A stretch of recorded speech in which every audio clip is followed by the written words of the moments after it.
Oke, saudara sekalian, mari kita buka Alkitab kita. Saja kita hari ini membuka dua bagian firman Tuhan. Yang pertama adalah Yakobus pasal yang keempat. Yakobus pasal yang keempat, ayat yang ketiga sampai ayat yang kelima. Saya akan bacakan bagi saudara, Yakobus pasal yang keempat, ayat yang ketiga sampai ayat yang kelima.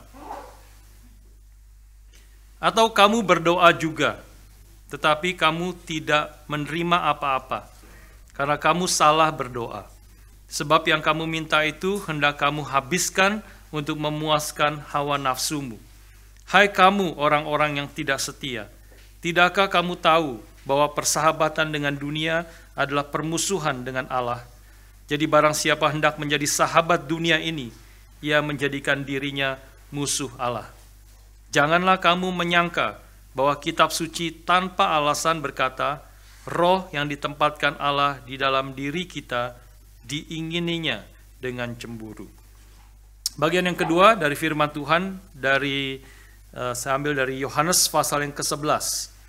Saja kita semua membuka Yohanes pasal yang ke-11. Saya akan bacakan sekali lagi bagi saudara ayat yang pertama hingga ayat yang ke-6. Yohanes pasal yang ke-11, ayat yang pertama hingga ayat yang ke-6. Saya bacakan sekali lagi bagi saudara sekalian. Ada seorang yang sedang sakit, namanya Lazarus. Ia tinggal di Betania, kampung Maria dan adiknya Marta. Maria ialah perempuan yang pernah meminyaki kaki Tuhan dengan minyak mur dan menyekanya dengan rambutnya. Dan Lazarus yang sakit itu adalah saudaranya. Kedua perempuan itu mengirim kabar kepada Yesus, Tuhan, dia yang kau kasihi sakit. Ketika mendengar kabar itu, Yesus berkata, penyakit itu tidak akan membawa kematian, tetapi akan menyatakan kemuliaan Allah, sebab oleh penyakit itu anak Allah akan dimuliakan.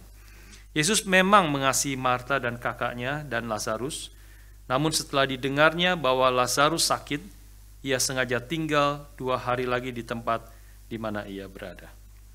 Mari kita berdoa sekali lagi, mohon pimpinan Tuhan. Bapa di surga, kami bersyukur Kau sudah kumpulkan kami umat-Mu untuk datang pada pagi hari ini memuji, memuliakan Tuhan, menyembah-Mu, dan juga saat ini kami siap untuk mendengarkan akan firman-Mu. Kami mohon Roh-Mu yang kudus yang telah menuntun kami sampai di tempat ini, juga roh yang sama yang memimpin kami ketika kami mendengar akan firman-Mu. Roh-Mu yang kudus menolong kami mengerti dan membukakan mata rohani kami, sehingga kami boleh melihat akan kemuliaan Allah. Berkati kami dan pimpin kami semua, berkati hamba-Mu yang penuh dengan kelemahan, sehingga dia boleh menyampaikan firman-Mu yang penuh kuasa itu, yang boleh menghibur, menegur, menguatkan, dan mendidik kami di dalam kebenaran. Di dalam nama Tuhan kami Yesus Kristus, penebus dan juru selamat kami yang hidup, kami berdoa dan bersyukur. Amin.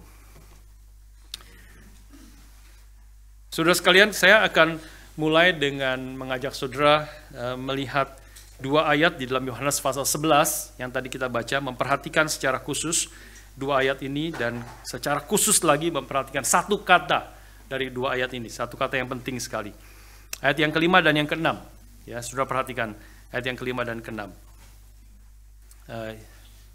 Yesus memang mengasihi Marta dan kakaknya dan Lazarus, namun setelah didengarnya bahwa Lazarus sakit, ia sengaja tinggal 2 hari lagi di tempat di mana ia berada. Hari ini saya belum masuk ke dalam eksposisi kita yang baru. Ya, saya pikir tanggung sekali karena minggu depan kita akan Natal. Jadi saya akan mengajak kita memikirkan satu tema yang mempersiapkan kita untuk memasuki KKR Natal kita pada minggu depan, ya, pada hari Minggu depan tanggal 17. Nah, saudara sekalian, 2 ayat ini saudara mengatakan sebenarnya kalimatnya menjadi sesuatu yang waktu kita baca di dalam bahasa Indonesia khususnya menimbulkan satu pertanyaan. Ya, menimbulkan satu pertanyaan. Yesus memang mengasihi Marta dan kakaknya dan Lazarus dikasih kabar bahwa dia sakit. Ya, sakit parah dan nanti kita tahu akan mati cerita selanjutnya. Ayat yang ke-6. Setelah Yesus memang mengasihi Marta dan kakaknya Lazarus, namun setelah didengarnya bahwa Lazarus sakit, ia sengaja tinggal 2 hari lagi di tempat di mana ia berada. Ya, jadi kalau kita membaca dalam bahasa Indonesia akan muncul pertanyaan, Yesus mengasihi Marta dan kakaknya, namun itu adalah tetapi setelah didengarnya Lazarus sakit, ia sengaja tinggal 2 hari lagi di situ. Jadi timbul pertanyaan, kenapa kalau Yesus mengasihi Lazarus, bicara khususnya Lazarus, mengapa dia tinggal di situ 2 hari lagi? Ya, jadi seperti dua hal yang bertentangan. Di satu sisi dikatakan Yesus mengasihi Lazarus, tetapi waktu didengar Lazarus sakit, maka dia tidak langsung pergi, tetapi dia tinggal di situ 2 hari lagi lamanya. Ya, timbul pertanyaan seperti itu. Ya, tapi kalau satu kata itu diganti, ayat yang ke-6 pertama, itu akan muncul pertanyaan yang lain. Kenapa diganti? Karena sesungguhnya di dalam bahasa aslinya yang muncul di dalam ayat yang ke-6 bukan kata namun, bukan kata tetapi. Ya, melainkan yang dipakai di situ adalah karena itu. Therefore atau so, di dalam ESV memakai terjemahan so. Ya. Yesus memang mengasihi Marta dan Maria dan Marta dan kakaknya dan Lazarus. So, karena itu, oleh sebab itu, setelah didengarnya bahwa Lazarus sakit, ia sengaja tinggal 2 hari lagi di tempat di mana ia berada. Ini mengubah kalimat ini, mengubah kalimat arti daripada kalimat ini. Ya. Kalau kalimat yang bahasa Indonesia, NIV juga menerjemahkan itu katanya namun, tetapi, yet, ya bahasa NIV memakai istilah yet. Yesus memang mengasihi Lazarus, tetapi dia tinggal 2 hari lagi di situ. Itu timbul pertanyaan, kenapa dia tinggal 2 hari lagi di situ? Tapi kalau kata namun itu diganti menjadi therefore, dan saya percaya ini ada terjemahan yang lebih tepat, ESV menerjemahkan dengan lebih tepat. Ya, Yesus memang mengasihi Lazarus, karena itu dia tinggal 2 hari lagi di tempat itu. Nah, ini menimbulkan satu pertanyaan pergumulan yang lebih dalam sesungguhnya. Kalau kalimat pertama menimbulkan pertanyaan, kenapa dia tinggal 2 hari lagi? Pertanyaan yang kedua yang timbul adalah, bukan kenapa Yesus tinggal 2 hari lagi dan tidak langsung pergi. Pertanyaan yang kedua adalah pertanyaan yang jauh lebih problematik. Kalau Yesus mengasihi, dikatakan Yesus mengasihi Lazarus, karena itu dia tinggal 2 hari lagi, timbul pertanyaan yang lebih dalam. Bagaimana itu bisa dikatakan kasih? Yesus mengasihi Lazarus. Karena itu, justru karena Yesus mengasihi Lazarus, dia tinggal 2 hari lagi. Dia tidak langsung pergi. Dan tidak langsung datang menyembuhkan, menolong akan Maria, Marta, dan juga Lazarus yang sedang sakit. Nah, ini sesuatu pertanyaan yang menarik sesungguhnya, saudara. Ya, jadi justru kasih itu dikatakan di sini, ya, karena Yesus mengasihi Maria, Marta, Lazarus, dia tidak langsung pergi ketika dia mendengar Lazarus sakit, tetapi dia justru tinggal 2 hari lagi di tempat itu. Dan nanti kemudian dia akan datang setelah 2 hari, dan waktu dia datang Lazarus sudah mati 4 hari. Dan ini sesuatu yang mengagetkan sesungguhnya. Dari mulai pertama di situ, mengagetkan apa yang dilakukan Yesus, dan Yesus mengatakan, firman Tuhan mengatakan, ini adalah kasih. Justru karena Tuhan Yesus mengasihi Lazarus dan keluarganya, dia justru tinggal 2 hari lagi di situ. Nanti kalau sudah membaca pasal ayat yang ke-21, bahkan Marta pun tidak mengerti bagaimana ini kasih. Bagaimana indikasi ayat 21, ketika akhirnya Tuhan Yesus datang, maka Marta menghampiri, menjemput Yesus dan berkata, Tuhan, sekiranya Engkau ada di sini, saudaraku pasti tidak mati. Jadi dengan kata lain, kenapa Engkau stay 2 hari lagi di situ? Ketika Engkau sudah mendengar kabar bahwa orang yang Engkau kasih, ya katanya kamu mengasihi.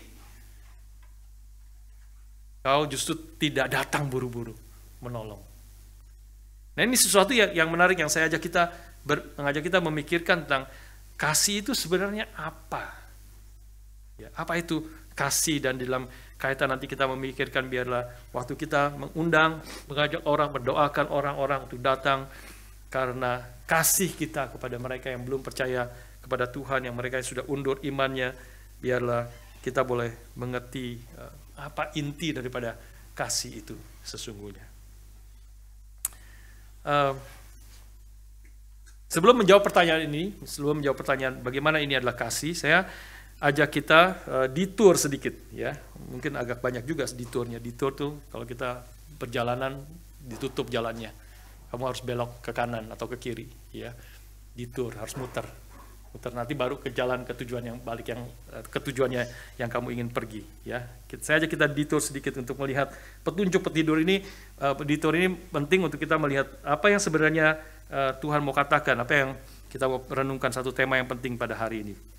Detour itu di dalam Yakobus pasal yang keempat yang tadi kita baca, ya. Yakobus pasal 4 ayat ke-3 sampai 5 yang tadi kita baca. Kita berdoa tapi tidak menerima apa-apa. Yakobus mengatakan, karena kamu salah berdoa. Salahnya di mana berdoanya? Sebab kamu berdoa minta sesuatu yang hendak kamu habiskan untuk memuaskan hawa nafsumu, that you may spend what you get on your pleasures. Ya, kamu minta sesuatu untuk memuaskan hawa nafsumu. Karena itu kamu tidak dapat apa yang kamu doa. Lalu ayat yang keempat itu kalimat yang juga di dalam bahasa Indonesia kehilangan kekuatannya sebenarnya, ya. Tidak selalu Indonesia kadang-kadang bagus terjemahannya, tapi ini dalam kali ini 2 kali sebenarnya kayak seperti kurang tepat begitu atau kurang kuat begitu. Ayat yang ke-11, ayat yang keempat mengatakan, hai kamu orang-orang yang tidak setia, bahasa Indonesia seperti itu, ya. Tidakkah kamu tahu bahwa persahabatan dengan dunia adalah permusuhan dengan Allah? Tapi dalam bahasa aslinya NIV juga dengan tepat sini mengatakan, you adulterous people. Bukan tidak setia, sangat soft, ya. Kamu orang tidak setia, unfaithful gitu, ya, tidak setia. Tetapi ini adalah you adulterous people. Engkau adalah orang-orang yang berzina, pejina. Wow, keras sekali kata yang dipakai di sini. Jadi muncul pertanyaan, ya, kenapa disebut sebagai adulterous ini membuat kita boleh berpikir, mengerti kalimat ini. Kita tahu adulterous, orang-orang yang berzina adalah orang-orang yang sudah menikah, kemudian dia berhubungan dengan pria lain atau perempuan lain yang bukan suaminya atau istrinya. Inilah perzinahan, ya, yang terjadi. Dan Tuhan mengatakan orang-orang yang berdoa karena meminta sesuatu kepada Tuhan, tetapi hendak memuaskan, tujuannya adalah motivasinya untuk meminta sesuatu untuk memuaskan hawa nafsunya, maka itu disebut sebagai pejina. Ini seperti gambarannya adalah seperti seorang istri yang minta kepada suaminya uang, dan kemudian meminta uang itu dipakai untuk dia pergi boleh berzina kepada pelacur, pada orang lain. Nah itu, atau sebaliknya, begitu, ya. Kenapa saya pakai istri, karena Alkitab menggambarkan kita gereja itu sebagai istri atau mempelai wanita daripada Kristus, ya, yang di sini dikatakan salah berdoa karena motivasi seperti demikian. Ayat yang kelima memberikan kita penjelasan hal itu. Janganlah kamu menyangka bahwa kitab suci tanpa alasan berkata, roh yang ditempatkan Allah di dalam dirimu diingininya dengan cemburu. Ya. Do you think Scripture says without reason that the Spirit He caused to live in us envies, mungkin lebih tepat jealous, ya, intensely, ya, dengan cemburu, mengingininya dengan cemburu. Nah itu artinya di dalam gambaran itu adalah berarti Tuhan mau mengatakan bahwa Allah dirinya sendiri, Allah itu sendiri harus yang menjadi utama di dalam hati kita yang paling dalam. Dia adalah Allah yang cemburu, seperti Alkitab seluruh Alkitab menggambarkan, dalam Perjanjian Lama menggambarkan Yahweh sebagai suami daripada bangsa Israel.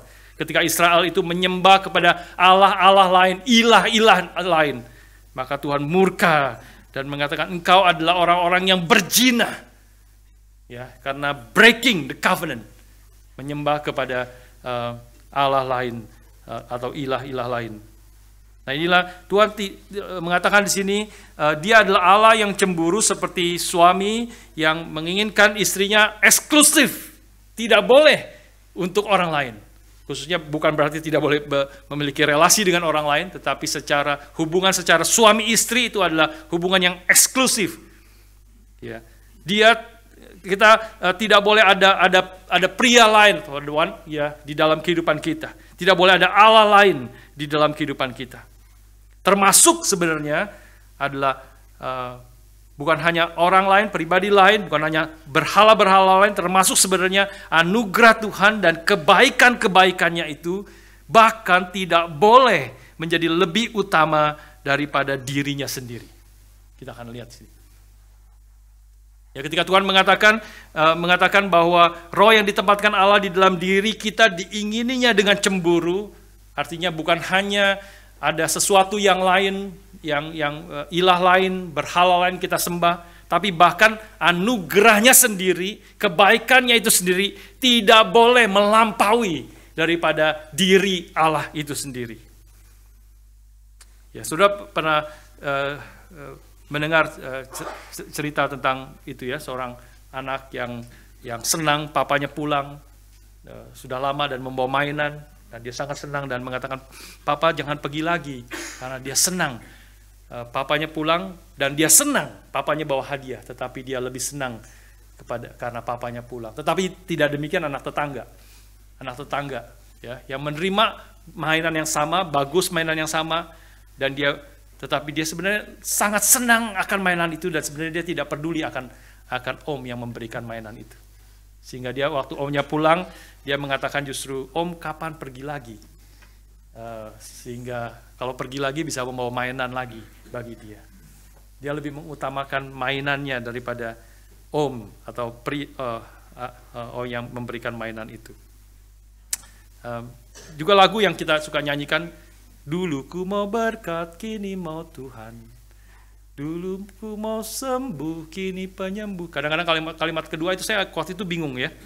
Maksudnya, kalau dulu ku mau berkat, kini mau Tuhan, itu jelas, ya. Dulu aku mau berkat. Berkat apa? Berkat dari Tuhan.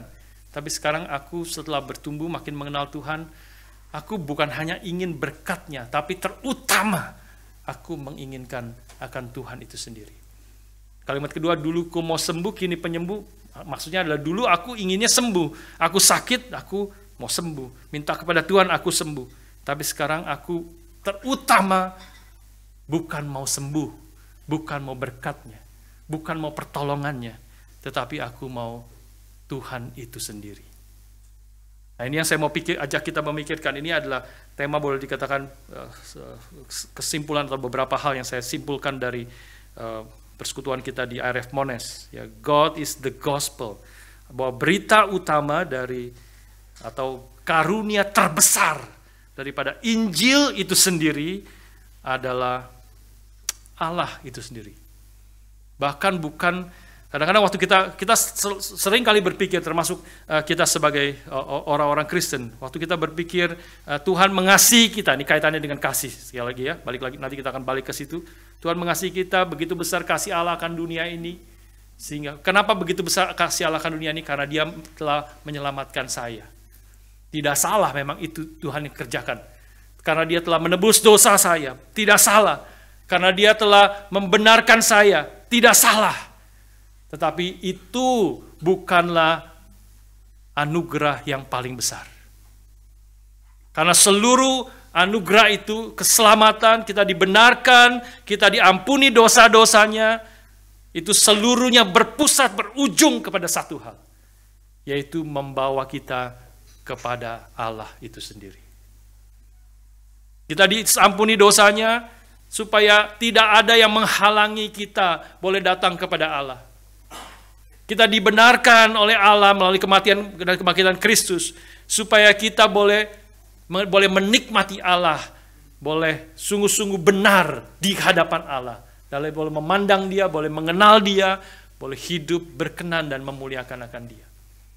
Kita mendapat hidup yang kekal. Hidup yang kekal itu sekali lagi Yohanes pasal 17 mengatakan hidup kekal itu adalah mengenal Dia dan mengenal Yesus Kristus yang telah diutus oleh Allah.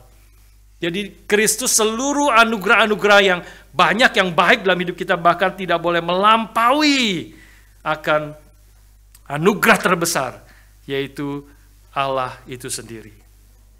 Beberapa waktu yang lalu saya pernah kasih contoh, beberapa contoh supaya kita makin jelas. Ya, saya kasih contoh tentang dua orang kakek, ya, dua orang opa yang sedang bicara dan satu komplain karena cucunya, anak-anaknya itu jarang sekali datang ke rumah dia, ya, jarang sekali mengunjungi, mungkin hanya setahun sekali, setahun dua kali, ya, kesepian, hanya tinggal berdua, opa dan oma di rumah. Tapi terus opa yang lain mengatakan, oh anak saya, cucu-cucu saya tuh sering sekali datang. Kok bisa ya? Kok bisa sering kali datang? Oh ada rahasianya, si opa bilang. Karena setiap kali mereka datang, semua setelah waktu mau pulang saya kasih $100. Kasih satu amplop $100 semua. Mereka seneng datang. Mereka setiap minggu datang. Setiap minggu datang. Ya, paling telat 2 minggu sekali datang mengunjungi saya. Karena setiap kali datang mereka dapat $100. Sopanya yang satu lagi bilang, coba dong sekali-sekali kamu tidak kasih. Sudah kasih $100 itu. Mereka tetap datang nggak? Nah, Pak itu mikir, anak-anak ini cucu-cucu saya datang karena $100 atau karena mereka sebenarnya mengasihi saya. Mereka datang karena mau ketemu saya atau karena cuma mau dapat $100 itu. Saudara, kadang-kadang ini sering kali menjadi problem kita sebagai anak-anak Tuhan yang sungguh-sungguh secara, kalau kita pikirkan bersama-sama, secara jujur di hadapan Tuhan, ini sering kali menjadi problem kita, termasuk saya. Ya, termasuk saya.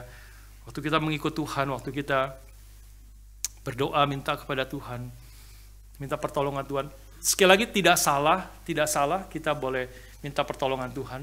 Kita ada kesulitan, kita ada pergumulan, kita minta pertolongan Tuhan. Tuhan berjanji Dia akan melakukan yang baik kepada kita.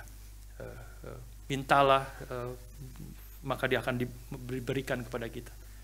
Ya, tidak salah, tetapi yang salah adalah ketika kita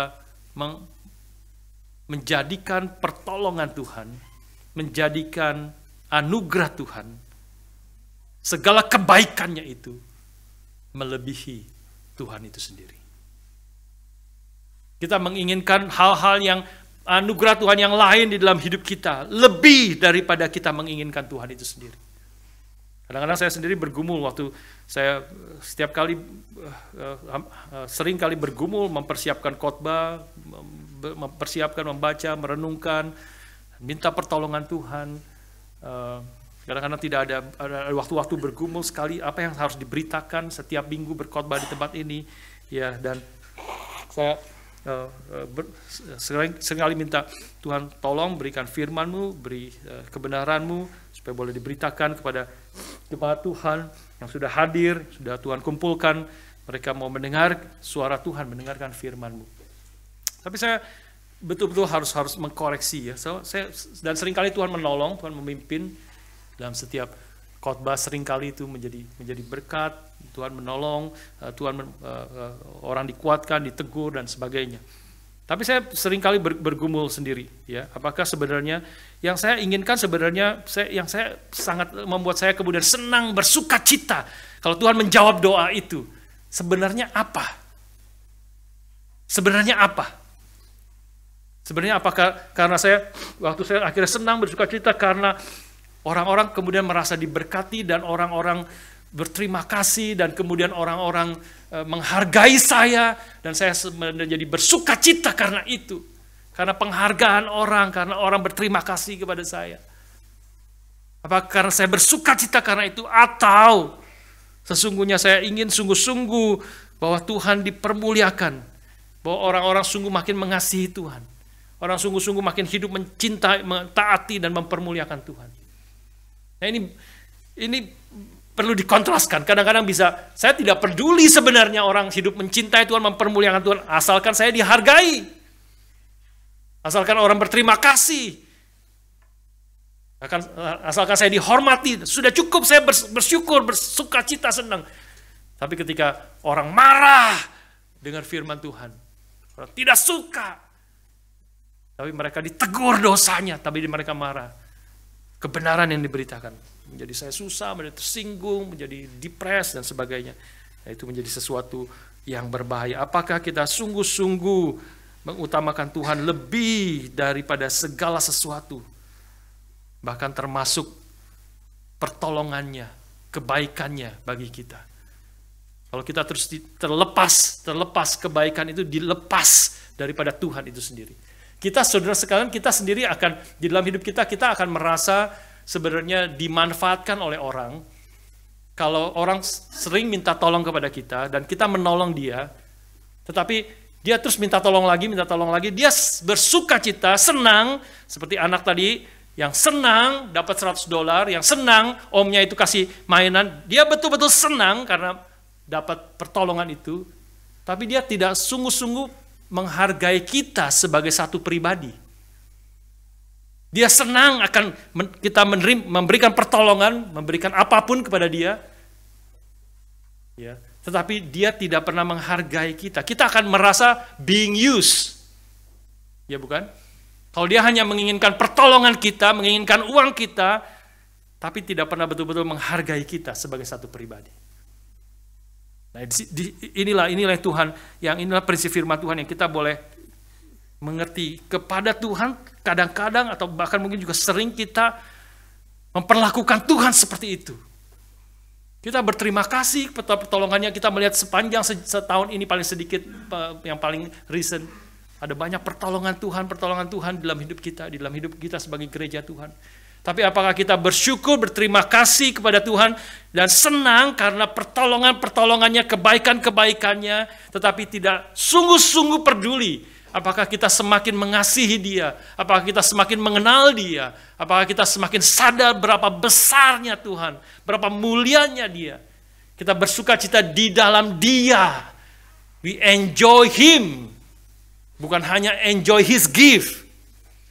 Bukan hanya senang kepada semua kebaikan-kebaikannya, tapi terutama kita menikmati dia, menginginkan dia. Inilah core daripada iman Kristen dan core daripada Injil. Lagu yang sering kita nyanyikan, Fairest Lord of Jesus, itu mengingatkan kita. Ada banyak lagu yang mengingatkan kita akan hal itu. Salah satu yang indah, Fairest Lord of Jesus. Yesus lebih indah dari segala sesuatu. Ladang itu indah, gunung itu indah, ya, sungai, laut itu indah. It's good, it's beautiful. Itulah ciptaan Tuhan. Kita boleh menikmati itu semua. Tapi kalau kita menikmati itu semua terlepas daripada Tuhan yang telah memberikan itu semua, kita hanya melihat semua itu adalah hal yang baik, yang memang Tuhan berikan kepada kita untuk nikmati, tetapi tidak boleh terlepas. Kita harus melihat tangan Tuhan, melihat Tuhan sang pemberi itu semua. Sehingga kita boleh mengenal dia, mengasihi dia. Fairest Lord of Jesus. Ladang indah, gunung indah, laut indah, semua indah ciptaan Tuhan. Tapi Yesus lebih indah daripada semuanya itu.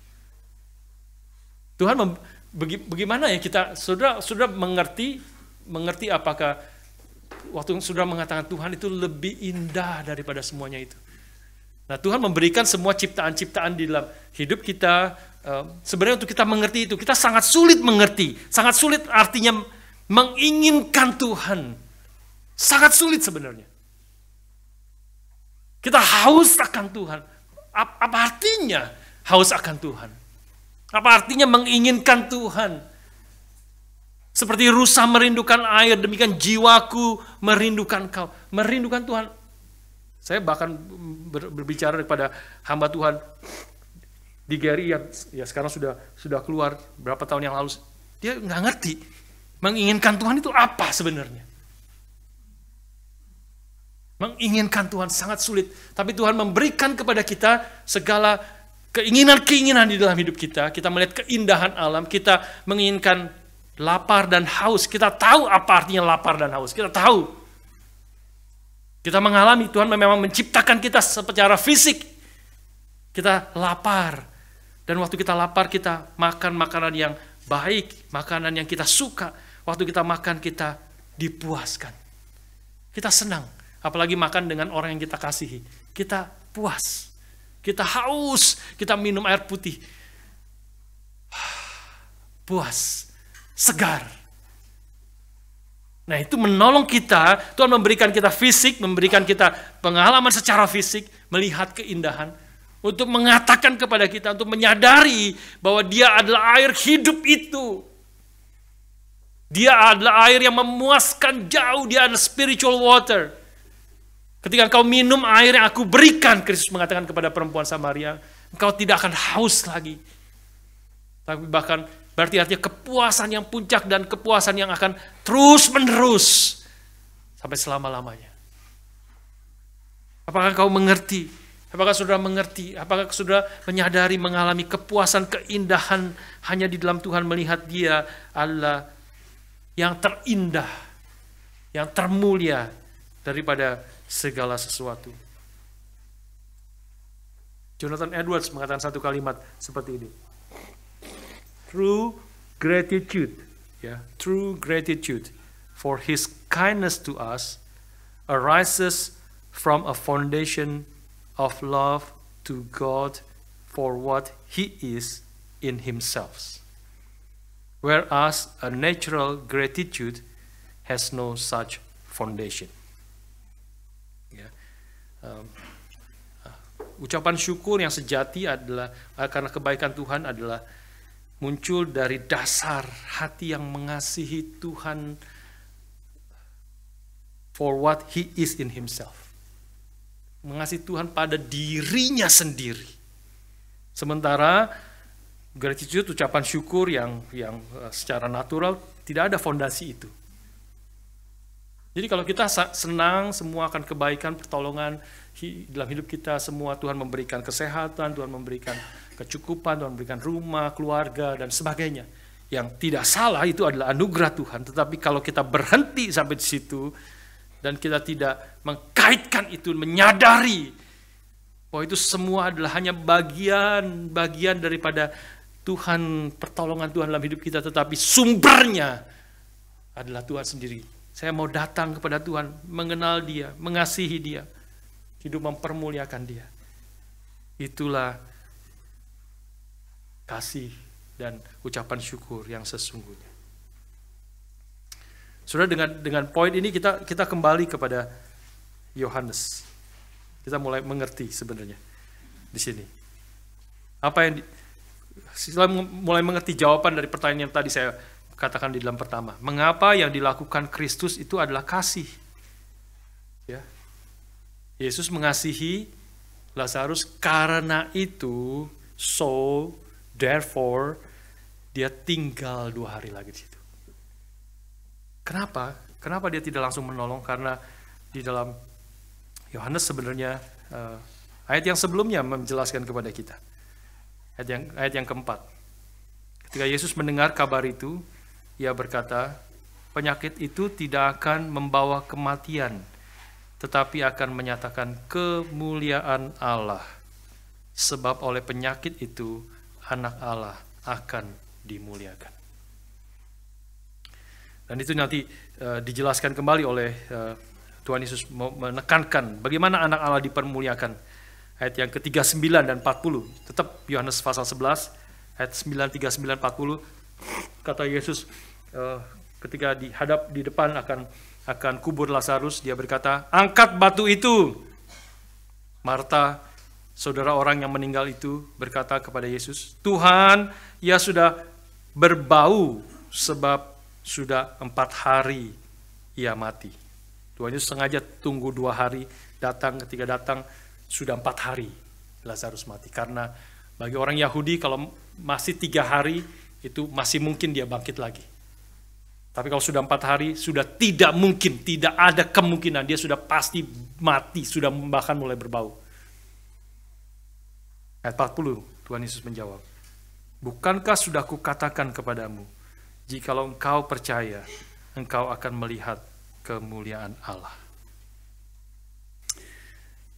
Mengapa apa yang dilakukan itu Apa yang dilakukan Yesus adalah kasih. Karena kasih adalah doing whatever you need to do to help people see and savor the glory of God in Christ forever and ever. Kasih adalah melakukan segala sesuatu yang harus kita lakukan untuk membuat orang melihat dan menyadari, mengenal akan Tuhan dan kemuliaannya. Tuhan yang dinyatakan oleh Kristus khususnya. Yang begitu besar, yang begitu mulia. Dan memandang Kristus, mengenal Dia. Dan hidup mempermuliakan Tuhan. Kasih adalah ujungnya yang paling utama. Kalau kita hanya menolong orang, mungkin tentu ada tahap-tahap dalam hidup kita. Orang memerlukan ditolong karena sakit, ditolong karena dia membutuhkan uang, ditolong karena dia membutuhkan counseling, ditolong apapun kita perlu menolong mereka, tetapi tidak boleh berhenti sampai di situ. Karena kalau kita hanya menolong mereka, memberikan dia kekurangan uang, kita memberikan uang, kalau dia kemudian pakai uang itu justru untuk berbuat dosa, itu bukan pertolongan, justru bisa merusak dia lebih lanjut. Tapi kita menolong dia, apapun yang kita lakukan menolong dia, ujungnya adalah kasih yang sejati.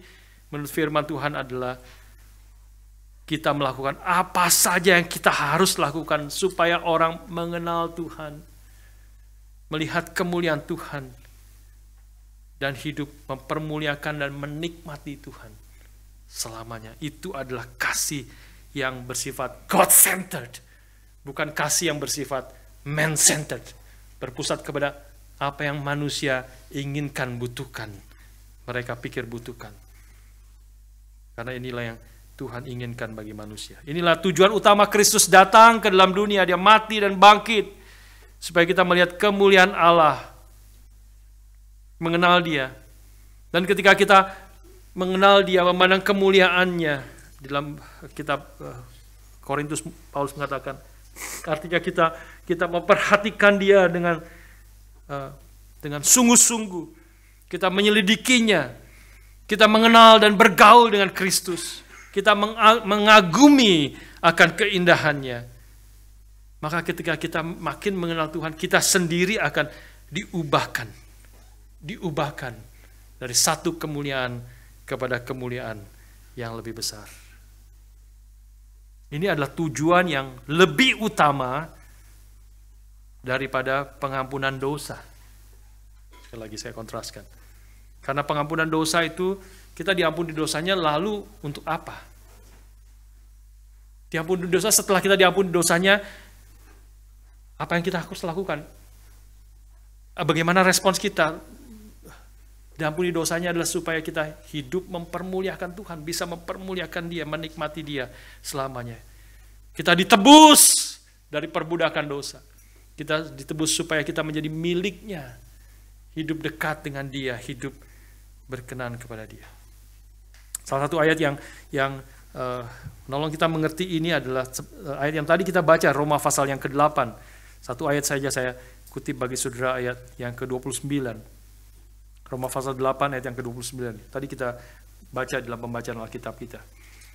Ayat 29 mengatakan, sebab semua orang yang ditentukannya dari semula, mereka dipilihnya dari semula, mereka juga ditentukannya dari semula untuk menjadi serupa dengan gambaran anaknya, supaya ia, anaknya itu, menjadi yang sulung di antara banyak saudara. Ya. For those God foreknew, He also predestined to be conformed to the likeness of His Son, that He might be the firstborn among many brothers. Supaya, ini tujuan utama, tujuan puncak daripada kita dipilih sebelum dunia dijadikan, kita ditentukan, predestinasi, kita ditentukan untuk menjadi serupa dengan gambar anaknya. Kita ditentukan menjadi serupa, supaya tujuan ujungnya ini adalah tujuan yang paling puncak. Supaya ia, Kristus, anaknya itu, menjadi yang sulung di antara banyak saudara. Saya jarang memikirkan kalimat terakhir ini. Apa artinya ia menjadi yang sulung di antara banyak saudara? Artinya adalah dia yang menjadi utama. Dia yang menjadi preeminent, dia yang superior, dia yang gloriously great. Begitu besar, dia yang paling utama, yang paling indah. Jadi Tuhan menyelamatkan kita, menetapkan kita sebelum dunia, memilih kita sebelum dunia dijadikan, lalu kemudian membentuk kita menjadi serupa dengan Kristus. Tujuannya menjadi serupa dengan Kristus, tapi itu bukan tujuan yang utama. Tujuan yang paling besar, yang paling utama daripada apa yang Kristus kerjakan. Pemilihan Allah bagi kita adalah supaya Kristus, anaknya itu yang menjadi yang sulung, yang menjadi paling utama, yang paling dipermuliakan, yang paling indah. Itulah tujuan paling besar. God is the gospel. Waktu bicara tentang Injil, itu inti daripada Injil, inti daripada kabar baik. Dan anugerah yang terbesar dari kabar baik, kabar yang paling baik dari kabar baik itu adalah Allah sendiri datang kepada kita. Allah sendiri telah diberikan kepada kita. Itu tujuan yang paling besar dia, supaya dia yang menjadi yang sulung di antara banyak saudara. Dan sekarang ini kita yang telah ditebus, percaya kepada dia, orang-orang Kristen, telah menjadi anak-anak Tuhan, kita sekarang juga dibentuk dan dipersiapkan Allah. Dipersiapkan Allah menjadi orang-orang yang akhirnya mampu menikmati kemuliaan Allah yang tak terhingga. Kita sedang dibentuk untuk menikmati kemuliaan Allah yang tak terhingga. Saudara, kita itu perlu belajar sesuatu, bukan? Kita perlu belajar, perlu mengerti sesuatu itu, apapun itu. Nanti saya kasih contoh beberapa hal, supaya kita bisa semakin bisa menikmati sesuatu itu. Kita perlu mengerti sesuatu itu, sehingga kita bisa menghargai dan menikmati sesuatu itu. Ya bukan, kemarin ini saya katakan itu Pak William itu senang batu-batu di Kolbano. Waktu kemarin ke Kolbano 2 tahun lalu juga pernah sempat ke tahun lalu khususnya. Pak William tempatnya lain, tapi dia bilang Kolbano. Kita tahu ada tempat Kolbano, batu-batunya indah sekali. Pantainya itu seluruhnya bukan pasir, seluruh pantai itu ada batu, dan batunya berwarna-warni. Ya. Pak William ngerti batu-batuan dia. Ya dia, aku harus pergi ke situ. Waktunya sudah mepet, harus pergi, besok harus pergi ke situ. Dia mau pergi ke situ karena boleh menikmati, boleh ngerti. Wah, sangat indah. Siapapun sebenarnya kita semua, ada orang yang paling menikmati kue yang bagus, karena orang yang paling bisa menikmati akan kue yang indah adalah orang yang mengerti cara bikin kue. Dia belajar, dia ahli kue, dan dia melihat ada orang yang bikin kue sangat indah, sangat sulit sebenarnya, dan sangat bagus. Dia menikmati, dia lihat bisa segala macam arsitektur rumah, ya, akustik, concert hall. Pak Tong itu orang yang paling bisa menikmati banyak hal, karena dia mengerti banyak hal. Dia bisa ngomong jam itu bisa 2 jam, bukan 2 jam, 2 hari, saudara. Ya, tentang jam, dia bisa tahun ini, semuanya dia ngerti. Dia appreciate, dia akan bisa appreciate. Kalau itu memang jam yang sangat indah, sangat bagus. Musik sama, semua kita punya keahlian masing-masing kan. Ada keahlian masing-masing yang berbeda. Saudara akan waktu sesuatu yang saudara ahli di situ, saudara mengerti di situ, ada orang yang presentasi tentang hal itu atau menyatakan sesuatu tentang hal itu, saudara adalah orang yang paling bisa menikmati hal itu. Kalau kita lihat jam, yaudah jam sama saja, semua ada 2, ada tak tok. Kita lihat bangunan, ya bangunan semua gitu, ya. Dan sebagainya. Bangunan ada pintunya, ada rumah apa dan sebagainya, sama-sama saja. Tapi orang yang mengerti, dia akan bisa cerita berhari-hari tentang satu hal itu. Karena dia mengerti sangat dalam dan dia sangat menikmati. Dan Kristus jauh lebih indah daripada semuanya itu. Bagaimana kita bisa menikmati Kristus? Kita yang berdosa, kita yang begitu duniawi hidup, bagaimana kita bisa menikmati Kristus? Tuhan memberikan pertama-tama rohnya yang kudus dalam hati kita. Tidak mungkin kita bisa mengenal Dia, menikmati Dia, percaya kepada Dia tanpa pekerjaan Tuhan yang supranatural, Roh-Nya yang kudus, yang bekerja melalui firman Tuhan, yang dari Tuhan, yang memberi iman, memberi hidup yang baru kepada kita. Sehingga kita ada di dalam Tuhan, dan ketika kita memiliki hidup yang baru itu juga tidak berhenti di situ. Tuhan terus memperbaharui hidup yang baru itu. Bertumbuh hidup yang baru itu. Semakin hari semakin mengenal Dia. Bagaimana caranya? Melalui firman Tuhan, melalui doa, melalui yang membawa kita kepada Kristus, mengenal Dia. Makin menyadari berapa besarnya Dia, melalui juga ketaatan kita kepada Dia. Hidup taat, yang sejauh yang kita sudah mengerti, kita taat kepada Tuhan. Dan waktu kita taat, kita makin mengenal Dia. Taat kepada Tuhan pasti sulit. Pasti banyak cacian makin, pasti tidak dimengerti oleh dunia ini. 1 Korintus mengatakan, bijaksana daripada dunia ini tidak mengerti bijaksana Kristus, bijaksana Injil. Mereka akan menganggap itu sebagai satu kebodohan. Bodoh. Bagaimana kau bisa menyelamatkan manusia, kau tidak bisa menyelamatkan dirimu sendiri. Turun dari salib itu, selamatkan dirimu sendiri. Bagaimana kau bisa menyelamatkan orang lain, kau tidak bisa menyelamatkan dirimu sendiri. Itu adalah satu kebodohan bagi orang dunia ini. Tapi Korintus menegaskan kepada kita, apa yang bodoh dari Allah jauh lebih berhikmat daripada dunia ini. Sampai kita boleh mengerti, sungguh-sungguh mengerti hidup yang baru. Mengerti justru itu satu-satunya jalan, justru puji Tuhan, Kristus tidak turun dari salib itu. Kalau Dia turun dari salib itu dan menyelamatkan dirinya sendiri, tidak ada di antara kita satu pun yang diselamatkan. Tapi Kristus bertahan di atas kayu salib itu, di dalam penderitaan itu. Karena itu satu-satunya jalan saudara dan saya boleh diselamatkan. Dan Dia, setelah Dia menyelamatkan kita, Dia membentuk kita. Dia membentuk kita, Dia mempersiapkan kita. Dia seperti tadi kita sedang dipersiapkan. Kita melalui firman, melalui bergaul dengan Dia, melalui ketaatan kepada Tuhan, kita makin mengenal Dia. Seperti John Calvin mengatakan, every true knowledge of God is born out of obedience. Tanpa ketaatan kepada Tuhan, kita tidak mungkin mengenal Tuhan. Tidak mungkin menikmati Dia. Semakin taat kepada Tuhan, semakin taat berarti semakin mengenal firman Tuhan, taat kepada firman-Nya. Bergaul dengan Tuhan, semakin kita bergaul dengan Tuhan, kita sedang dipersiapkan. Kita makin mengenal Dia. Kita makin mengenal, sungguh-sungguh menyadari berapa besar, berapa agung, berapa mulianya, berapa indahnya akan Tuhan.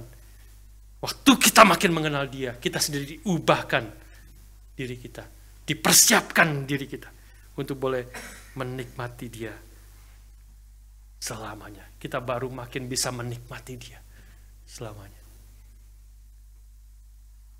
Mungkin bisa ada sebagian saudara rasa asing sekali konsep ini, pemikiran ini. Tapi harap kita saudara boleh menyadari, boleh mau belajar, boleh menyadari akan inilah berita yang sangat indah daripada Kristus, daripada Injil yang membawa kita kepada dirinya sendiri. Terakhir, saudara sekalian, saja kita membuka dua ayat yang menegaskan menjadi contoh akan hal ini, yaitu Yohanes pasal yang ke-17. Yohanes pasal yang ke-17.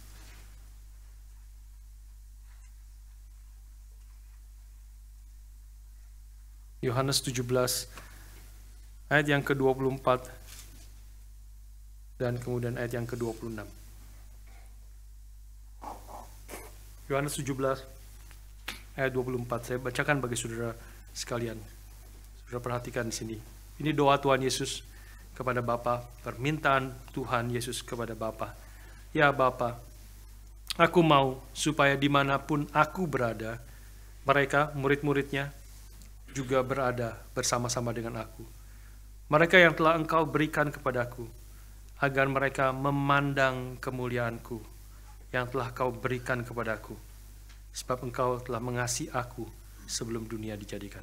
Sekali lagi, ini tujuan puncaknya supaya mereka, murid-muridnya, memandang kemuliaanku, mengenal dia, mempermuliakan dia.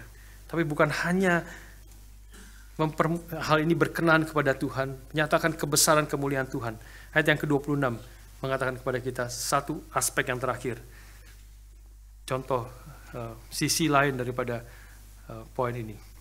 Dan aku telah memberitahukan namamu kepada mereka, nama Allah kepada mereka murid-muridnya. Dan aku akan memberitahukannya lagi terus-menerus. Ya. Supaya, nah ini puncaknya ya, supaya kasih yang kau berikan kepadaku ada di dalam mereka dan aku di dalam mereka. So that, in order that the love you have for me, ya, Tuhan Yesus mengatakan, in order that the love you have for me may be in them, that I myself may be in them. Tuhan Yesus mengatakan ini supaya kasih Bapa kepada anak, kasih itu juga ada di dalam murid-muridnya. Ya. Tujuannya tadi supaya kita boleh mempermuliakan, memandang kemuliaan Tuhan.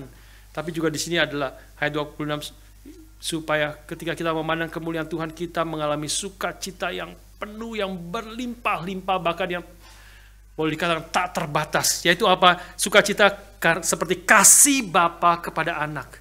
Ini adalah kasih yang superior, kasih yang puncak. Ya, ini adalah kasih yang merupakan, yang di dalamnya ada kesukaan yang berlimpah.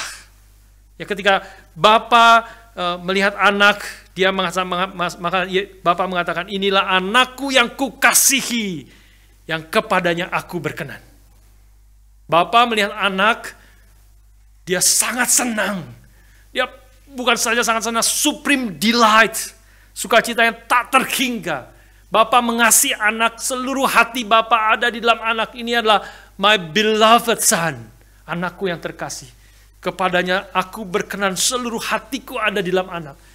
Bapa melihat anak, dia mengasihi anak, dan dia bersukacita karena anak. Karena dia sungguh-sungguh sepenuhnya mengasihi. Dan Tuhan Yesus berdoa supaya kasih Bapa seperti kepada anak seperti itu juga ada di dalam diri kita. Ini adalah sukacita yang tak terhingga. This is a love that consists of supreme delight. The Father has infinite joy in the glory of His Son. Dan Tuhan ingin membagikan. Dia berdoa, itu tujuan akhirnya. Supaya kita mengenal Dia. Supaya kita menyadari berapa mulianya, berapa agungnya Kristus. Dan kita diubahkan, kita dipersiapkan. Sekarang ini, sekarang sebagai anak-anak Tuhan, dari satu kemuliaan kepada kemuliaan yang lebih besar. Makin bertumbuh, makin mengenal Dia. Supaya puncaknya kasih yang ada di hati Bapa kepada anak, juga ada di dalam hati kita. Juga kita alami. Kasih sukacita yang penuh. Seperti kasih Bapa kepada anak, kepada Yesus Kristus. Saudara, ini adalah rencana agung daripada Tuhan. Yang mungkin kita agak jarang memikirkan cara demikian. Harap kita boleh terus bertumbuh. Harap kita boleh semakin mengenal Dia, semakin mengasihi Dia, semakin hidup mempermuliakan Dia. Dan kita akan menikmati hidup yang di dalam Kristus. Ya.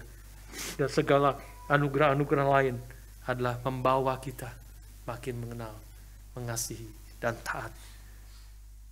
Supaya kasih Bapa kepada anak juga ada di dalam diri kita. Dengan kesadaran demikian, biarlah kita juga mengasihi akan orang-orang di sekeliling kita.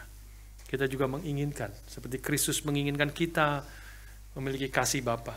Kita juga menginginkan orang-orang di luar sana mengenal kasih ini, kasih yang ajaib, kasih yang tidak ada di dalam dunia ini. Kasih yang hanya dari surga. Supaya mereka boleh mengenal Tuhan. Mereka percaya kepada Tuhan. Bukan hanya percaya, mereka kemudian boleh menikmati, memuliakan, dan hidup semakin sesuai dengan kehendak Tuhan. Semakin menikmati Dia selama-lamanya. Biarlah Tuhan pimpin kita, dan biarlah kita berdoa terus. Masih ada 1 minggu.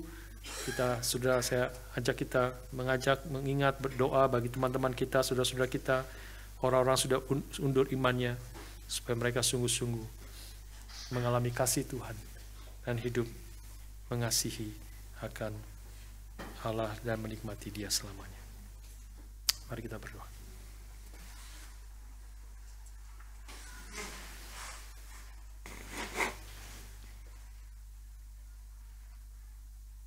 Kami memuji kebesaran-Mu, ajaib Tuhan, ajaib Tuhan.